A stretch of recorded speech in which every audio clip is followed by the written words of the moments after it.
Cakrawala menjadi saksi rindu yang tertanam.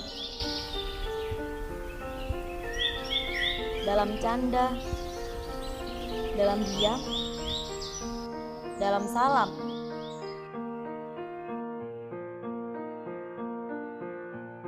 Pelita ilmu kita nyalakan bersama.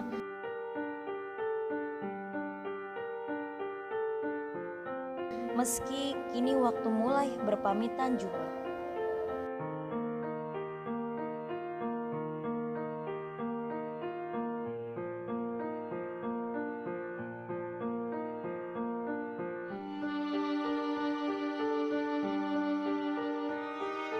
Tempat ini pernah jadi tempat kita pulang.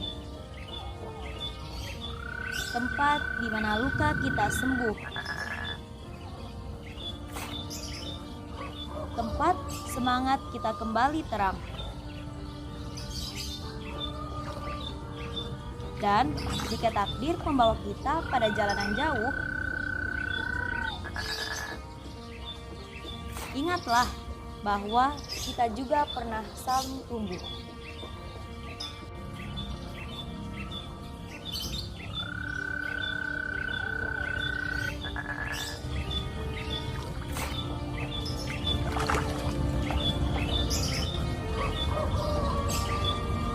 Kehangatan mentari yang begitu tenang, ditulis waktu yang pelan-pelan hilang. Di lantai-lantai tempat ini doa kami berbisik, kenangan tersimpan tak pernah terusik.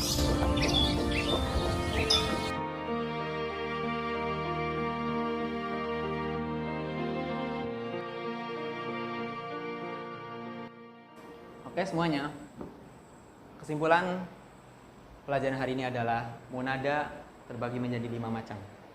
Pertama disebut sebagai munada mufrad alam. Kedua disebut sebagai munada nakiro maksudah. Yang ketiga munada goiro maksudah. Yang keempat mudoh. Yang kelima syibeh mudoh. Saya harap semuanya bisa paham.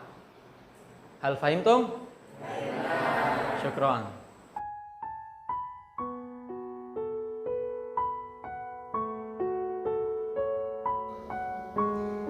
Di balik hijab dan sarung yang sederhana, tertanam akhlak dan cita yang mulia.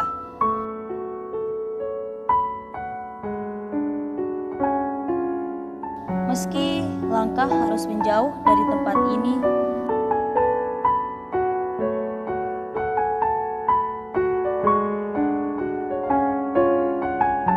doa akan selalu mengikat hati-hati kami yang pergi.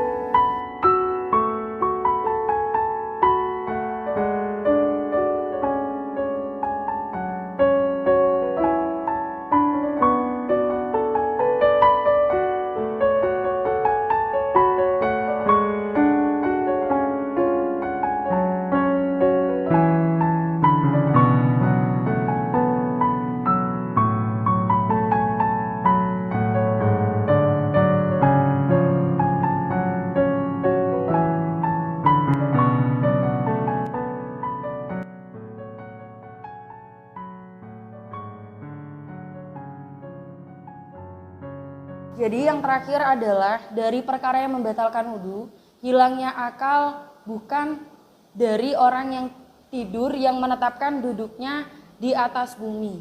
Jadi kalau dia ternyata posisi tidurnya dalam keadaan duduk, maka wudhunya tidak batal. Hilangnya akal itu seperti halnya orang yang gila, ayanan, epilepsi atau pingsan, itu bisa membatalkan wudhu. Mungkin dari sini ada yang ingin ditanyakan?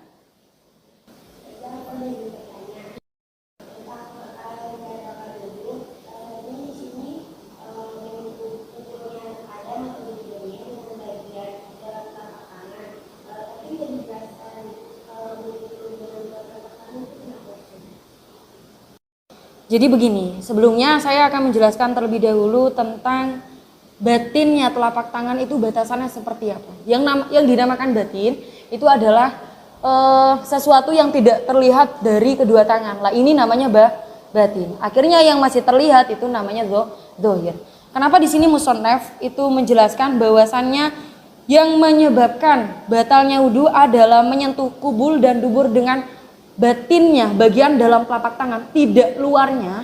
Alasannya dikarenakan sesuatu yang menimbulkan syahwat itu muncul dari batin, dari bagian dalam. Akhirnya kalau kok semisal kalian itu setelah wudhu menyentuh kubul dengan menggunakan luarnya telapak tangan, itu tidak menimbulkan syahwat, sehingga wudhunya tidak batal. Atau kalian nyebokin anak kalian atau keponakan kalian dengan luarnya telapak tangan, maka wudhunya tidak batal. Kalau kalian lagi males wudhu, kok ternyata kalian harus disuruh nyebokin keponakan itu pakai ini, luarnya itu enggak batal wudhunya.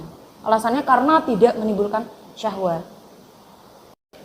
Baik anak-anak, sebelum saya tutup pelajaran pada hari ini adalah pertemuan terakhir saya. Selama 3 tahun lamanya saya mengajar di sini. Pesan saya kepada kalian, ilmu itu bukan hanya untuk dihafal, tapi yang disampaikan. Agar ilmu yang kalian dapatkan selama 3 tahun di sini itu akan berkah dan menempel sampai akhir nanti.